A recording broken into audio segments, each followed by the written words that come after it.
ભરૂચ જિલ્લા ન્યાયાલય સહિત ભરૂચ જિલ્લાના તાલુકા મથકો ખાતે કાર્યરત ન્યાય મંદિરો ખાતે વૃક્ષારોપણ કરવામાં આવ્યું।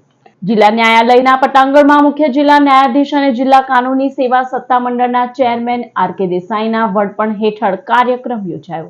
આ કાર્યક્રમમાં અધિક જિલ્લા ન્યાયાધીશો સહિત ભરૂચ મુખ્ય મથકના તમામ ન્યાયાધીશ, જિલ્લા કાનૂની સેવા સત્તામંડળના સેક્રેટરી પી.પી. મોકાશી, કર્મચારીઓ, જિલ્લા બાર એસોસિએશનના પ્રમુખ પી.એ. સિંધા તેમજ હોદ્દેદારો, જિલ્લા સરકારી વકીલ પી.બી. પંડ્યા અને સરકારી વકીલ, chief defence counsel J V. Patel, advocate તેમજ પેરાલીગલ વોલેન્ટિયર્સ વગેરે હાજર રહી કોર્ટ સંકુલમાં વૃક્ષારોપણમાં સહભાગી થયા।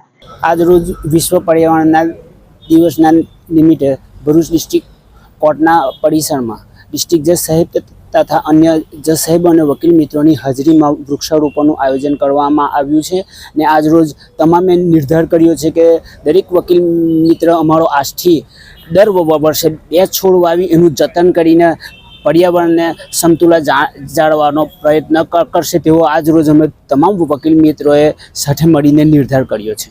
જોડિયા તાલુકાના કોર્ટ સંકુલમાં પ્રિન્સિપલ સિનિયર સિવિલ જજ અને તાલુકા કાનૂની સેવા સમિતિના ચેરમેન એકતાબેન ક્ષત્રિયના હસ્તે વૃક્ષારોપણ યોજાયું, જેમાં કોર્ટના જજ, કોર્ટ સ્ટાફ, બાર એસોસિએશનના પ્રમુખ દક્ષેશ રાંદેરિયા સહિત વકીલ મિત્રોએ ઉપસ્થિત રહી વિવિધ પ્રકારના ફળાઉ વૃક્ષો સહિતનું રોપાણ કર્યું।